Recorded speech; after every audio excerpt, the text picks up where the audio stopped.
গণতন্ত্র ও ভোটাধিকার আদায়ের জন্য এখনো কিন্তু সেটা হয় নাই। আমরা এখনো গণতন্ত্র উদ্ধার করতে পারি নাই। যদি বিএনপি রাজপথে ছিল, যতক্ষণ পর্যন্ত গণতন্ত্র উদ্ধার হবে ততক্ষণ পর্যন্ত বিএনপি রাজপথে থাকবে। এবং আপনারা জানেন যে একটা ডাক্তার ইউনূস প্রধান উপদেষ্টা একটা রোডম্যাপ দিয়েছে, আগামী ডিসেম্বরে নির্বাচন হবে।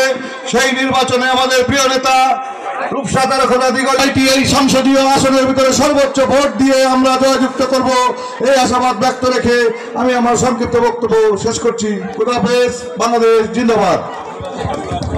প্রধান অতিথি বক্তব্য দেবে, লোকজন উত্তর দিকে তো স্রোতের মতো যাচ্ছে। আপনারা এগিয়ে আসেন, প্রধান অতিথি বক্তব্য দেবে। আপনারা কোথায় যাচ্ছেন? সবাই এগিয়ে আসেন, প্রধান অতিথি বক্তব্য দিবে। এই ভাই, উত্তর দিকে সব স্রোতের মতো কোথায় চলে যাচ্ছে? আমাদের প্রধান অতিথি বাবু জয়ন্ত কুমার কুন্ডু, উনি বক্তব্য রাখবেন। সবাই এগিয়ে আসেন। প্রধান অতিথি যখন বক্তব্য রাখবেন, এই বক্তৃতার ক্যাসেট তারেক রহমান দেখবেন। ওদের একটা চেয়ারও ফাঁকা থাকবে না। সব চেয়ারগুলো আপনার ভরে ফেলুন প্লিজ। একটা চেয়ারও ফাঁকা রাখবেন না। আপনার এখন রোদ কমে গেছে, আপনার সবাই চেয়ার বসুন।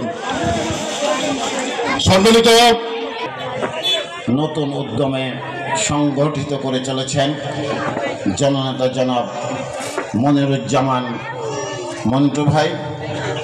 উপস্থিত আমাদের সকলের মধ্যে যারা সেরা কর্মকাণ্ড নিবেদন করে আমাদেরকে মনে রাখতে হবে যে আমরা 16টি বছর আমরা রাতে বালিশে মাথা দিয়ে ঘুমোতে পারিনি। আমরা যদি এখন ঘুমাতে পেরে থাকি, তাকে কমাতে হবে, বরং আমাদের ত্যাগ এবং তিতিক্ষাকে আরো বাড়িয়ে দিতে হবে জনগণের জন্য, জনকল্যাণের জন্য। আমরা যারা এই রাজনীতি করছি, এই যে হেলাল ভাই বা আমাদের মতো মানুষ, আমরা যারা ঢাকা বিশ্ববিদ্যালয়ে লেখাপড়া করেছি, 3 ঘন্টায় আমি ঝিনাইদহ থেকে এই 110 কিলোমিটার রাস্তা আসতে আমার 3.5 ঘন্টা লেগেছে। আবার এসে দাফন কাপন হবে সেটা হয়তো বা আমরা জানি না। সুতরাং আমাদের কাছে সবচেয়ে বড় ধর্ম হচ্ছে ন্যায়ের ধর্ম। এই ন্যায় ধর্মকে প্রতিষ্ঠিত করতে হবে তারেক রহমানের নেতৃত্বে। আর সেটা করতে হলে আগামী নির্বাচনে আমাদেরকে জয়লাভ করতে হবে। আমি আপনাদের কাছে সেই আহ্বান জানিয়ে,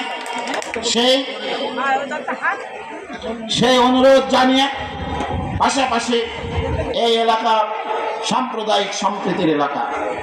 আমরা যারা এই এলাকায় হিন্দু সম্প্রদায়ের ভাই বোনেরা বসবাস করে, আমরা তাদের উদ্দেশ্যে বলতে চাই, আপনাদের নিরাশ হওয়ার কারণ নাই, আশাহত হওয়ার কারণ নাই। আপনাদের জন্য বাংলাদেশ জাতীয়তাবাদী দলের প্রতিটি নেতাকর্মী সদা জাগ্রত রয়েছে, সজাগ রয়েছে।